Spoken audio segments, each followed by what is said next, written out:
Alright, let's talk about how to change two-way tables into tree diagrams and vice versa. So we have our two-way table of our information that we've been dealing with, the vanilla and chocolate, and males and females that like them. And so from this data, we know that 18 people like vanilla total. So we know that if we were being asked, what flavor do you like? Let's say that was our big question. Then we know that, oh, I'm sorry, you can't see any of that. Okay, great. Boom. So, what flavor do you like? And we know the answer could be vanilla or it could be chocolate. We know that 18 people like vanilla, 29 people like chocolate. Now, of those 18 that like vanilla, so we're only looking in the vanilla section, how many of them are female? Well, there's 10. How many of those people that like vanilla are male? 8. And we know that that 10 and that 8 adds up to 18 because out of these people that like vanilla, here's their gender.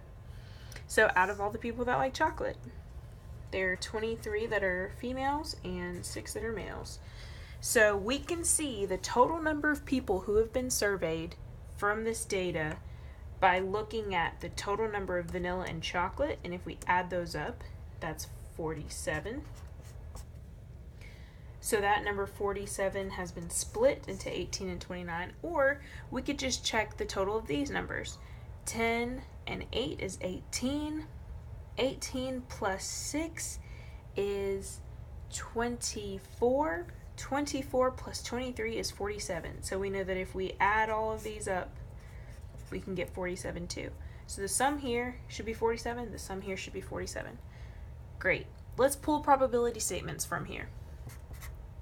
Conditional probability statements are really easy to see from tree diagrams because you can follow the branch. So let's talk about the probability that someone is male given they like vanilla. Well, like we were talking about earlier, vanilla is our sample space, so we're going to look out of all the people who like vanilla. There's 18 of them. How many of them are male? 8. Out of all the people who like vanilla, how many of them are male? 8 out of 18. Similarly, we can look at the probability that someone is female given they like chocolate.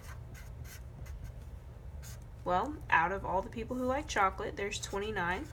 How many of them are female? 23. Now, the conditional probability statements can look a little different when our sample space is not from the first branch. So let's do a problem where we're asking about the probability that someone likes chocolate given that they're female.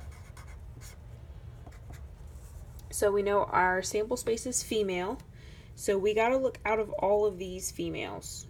And we know that the total number of females surveyed was 33 because we can see 10 and 23 here. So remember, that second event is our sample space. Now, how many of them like chocolate? Well,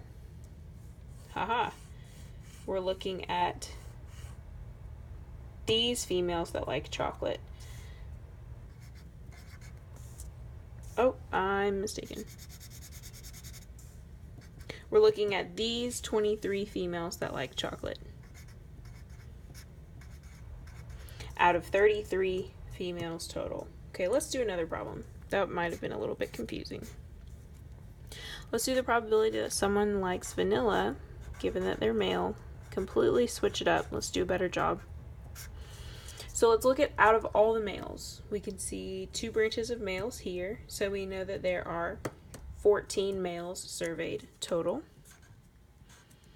Now, which male are we looking at? Well, we're looking at the ones that like vanilla. So go back to this vanilla branch. There were 8 males who like vanilla out of all of the males total. So you could still pull that same information from this two-way table. If you look at the males that like vanilla, well, there's 8 out of the total number of males. Or you could go to the tree diagram and look out of all of the males, how many of them like